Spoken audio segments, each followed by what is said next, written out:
everybody. We had a very successful open week. Had a light practice on Tuesday. Pretty tough practice on Wednesday, and Thursday we had the Tiger Bowl. We let a lot of young guys play. A lot of guys did very well. Braden Foucault had an excellent scrimmage. D. Anderson had an excellent scrimmage, along with other guys, but those guys showed out, and I was very proud of them. On to Alabama, a very important game for the state of Louisiana. A very important game to our fans, very important game to our alumni. A great tradition, it was a very important game to our football team. Alabama's a very good team, as we all know. They're undefeated. On offense, I think Brian DeBolt has done a tremendous job. We've been studying him for over a week now. Poses some problems with some great athletes. He's a spread. Offense, they run the ball well. They incorporate the RPOs and play action shots. They can go deep at any time. And they're very, very powerful. I think the difference in their football team is their offensive line. Their offensive line is very well coached. They're big, they're strong, they're physical. Typical Alabama team. They're averaging 500 yards offense, 300 yards rushing, 200 yards passing, averaging 43 points per game. Their top players obviously is Jalen Hurts. He runs the ball very well. It's almost like a wildcat tailback back there that can throw the ball. He can beat you with his feet. He can beat you with his arm. It seems like he's gotten better. They're making better decisions with him this year with quarterback runs, and can cause some problems by formations with the defense. And Davis worked very hard on those plays this week. Calvin Ridley, great wide receiver, big play, 41 catches, over 500 yards. Damian Harris, good all-around back, thick, has a big trunk, can make you miss, is physical. Damian Harris, as I said, both Scarborough, big physical back.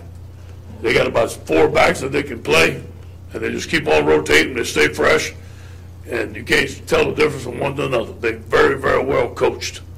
Their offensive line, like I said, is big and physical, led by Jonah Williams, number 73. On defense, great defensive line. They play fundamental football. They fit well. Their linebackers in the right place. We're going to have to protect Danny. That's going to be the key in the game. This is a big man's game. We've got to play great on the defensive line, the front seven, and we've got to protect Danny. We've got to find some spots to throw the football. They're 3-4 base. Their defensive coordinator is Jeremy Pruitt. 5 returning starters. They're giving up 236 yards per game, only 66 yards rushing, 170 passing. They're allowing only 9.8 points per game. I think their biggest factor, one of their biggest factors, their turnover margin, they're +10. We're +3 right now. Their defense has forced 4 fumbles and 11 interceptions. On special teams, their kickoff coverage is one of the best in the country, allowing 18.2 yard average per return. Punt coverage is one of the best in the country, 3 yards per return. Kickoff returner Henry Ruggs is very good, averaging almost 20 yards per return. Punter's pretty good, and the field goal kicker is 13 out of 16 with a long of 42 yards. We're looking forward to preparation this week. Today's Tell the Truth Monday. We're going to have a little longer practice than we have been. All our guys went in last night, Sunday at 10. They went home with their families. Everybody's in school, ready to go today. I know they're going to be pumped up for this game. And we'll be ready to play Saturday night, 7 o'clock.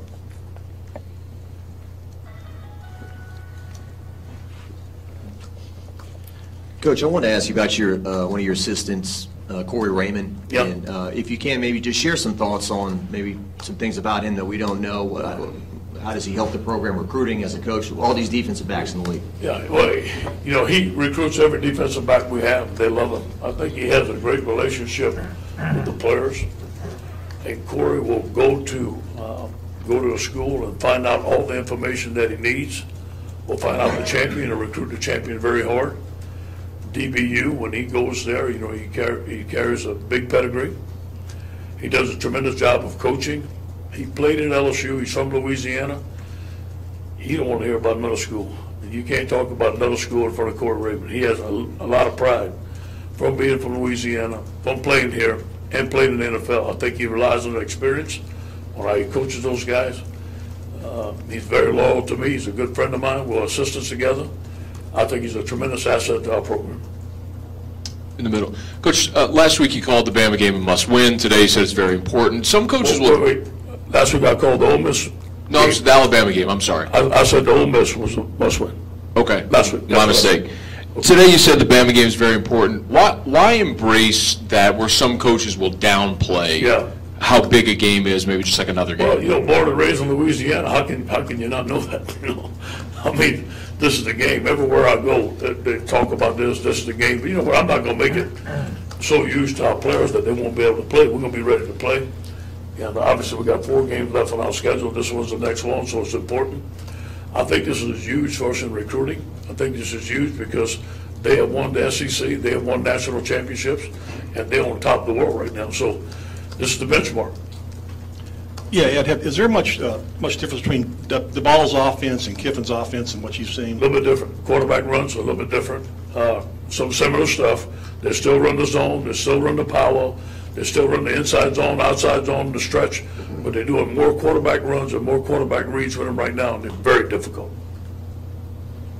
Coach O'Hare, in the last 6 meetings, LSU has scored 17 points or less in these games, including being shut out last year.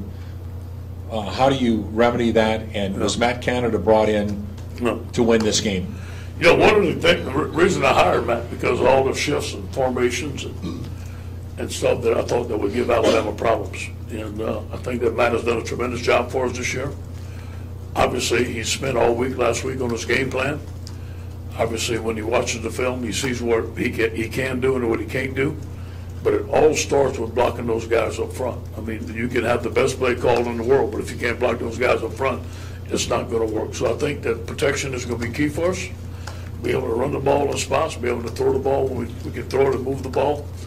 Obviously, scoring points against these guys are very tough, but I think he's going to do a very good job of managing the game and taking shots when he can. Straight ahead. Every year, there's so much talk about the losing streak to Alabama. How much does that kind of loom over this program? Is that something that's noticeable? It's not inside, not for us. We take it one game at a time. We focus in on the task at hand.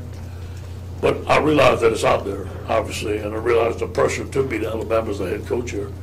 And I realize that. But as far as factoring in every day in the office, no. But is it noticeable on the outside? Yes, not inside. Coach, you were running a different offense, obviously, last year against Alabama, but from the sideline, watching them up close, what did you learn? Like, this does not work against these guys, and what can you create at the quarterback position this week?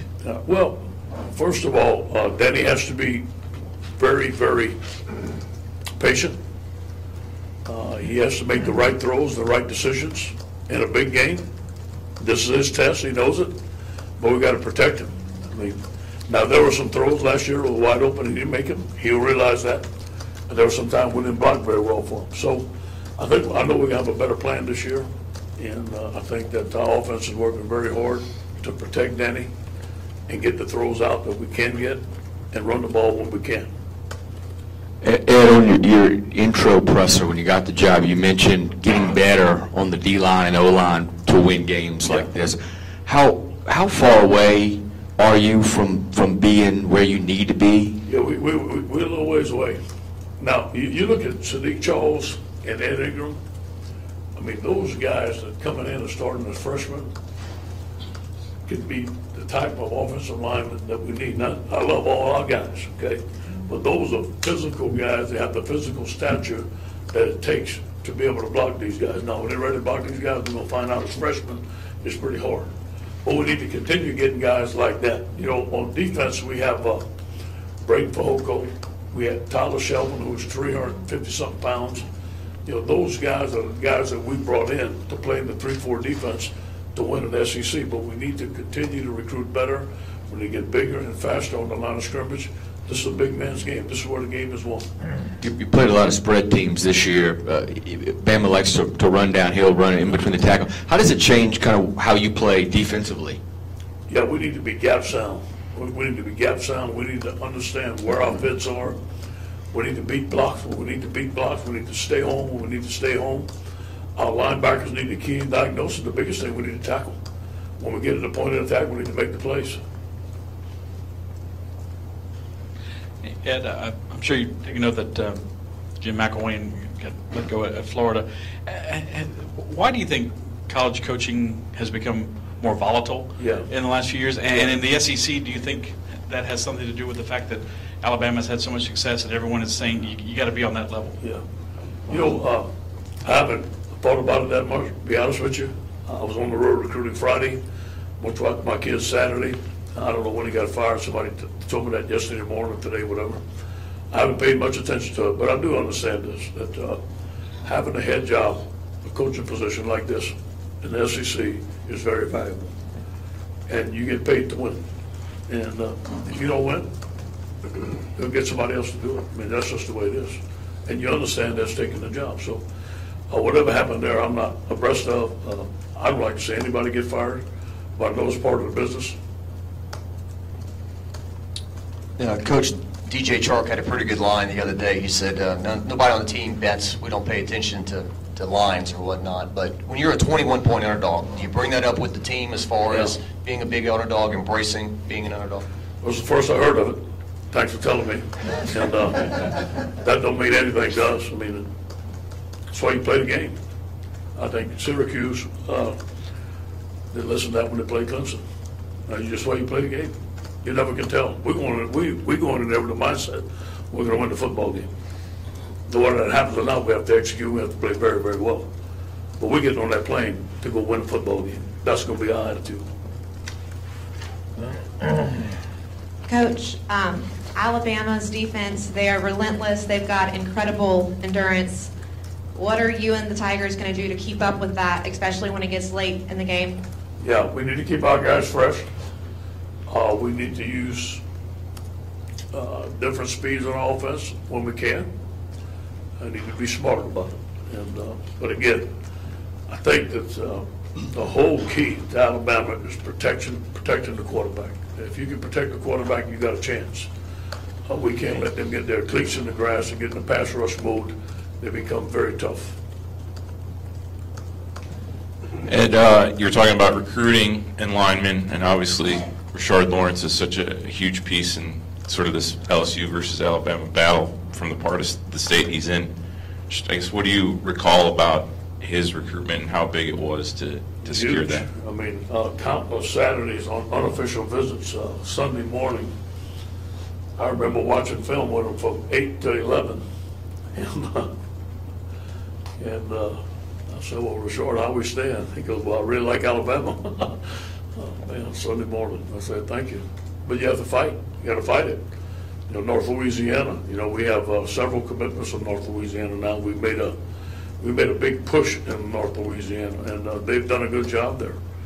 They need to battle. It came all the way down to the end, and actually it came down between us and Ohio State over short, but you just got to hang tough in there. And listen, I was recruiting Raekwon Davis. I was recruiting Isaiah Buggs. You know, they beat us on those guys. And those are the guys that we need to get, and we need to beat them in recruiting. Coach, kind of staying on the same topic, what is it about Alabama as a D-line guy that they can reload so well on that front? What do you see there? Well, they do a good job of recruiting. They do a good job of evaluating. Give them credit. I mean, they do a good job. We go after the same guys.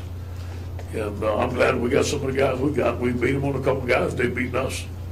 Now, remember, this is his 11th year there. This is my first. Okay. Coach, straight here in the back. This game, especially last year, you can see how one big play, one score, that could be the only score the game can turn in it. How much do you stress to the team, whether it be on defense, offense, special teams, that one play, you have to take advantage of the opportunity, could be the only score in the game? You know, the first thing we talked to our team about against this team is execution. Doing it right every down. When you watch them play, you watch them block, you watch them run, it's all about great athletes being well coached and execution.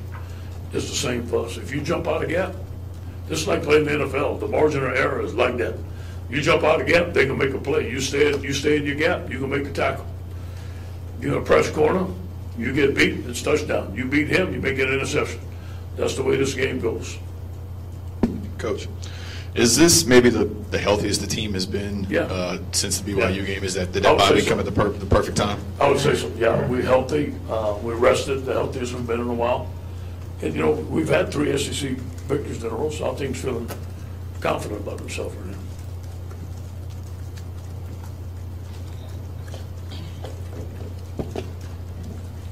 Speaking of health, KJ, what's this? He's going to practice this week, you think? KJ's questionable. Practice. KJ's questionable. How about anybody else questionable, Ed, that you can think I of? think we're very healthy. Okay.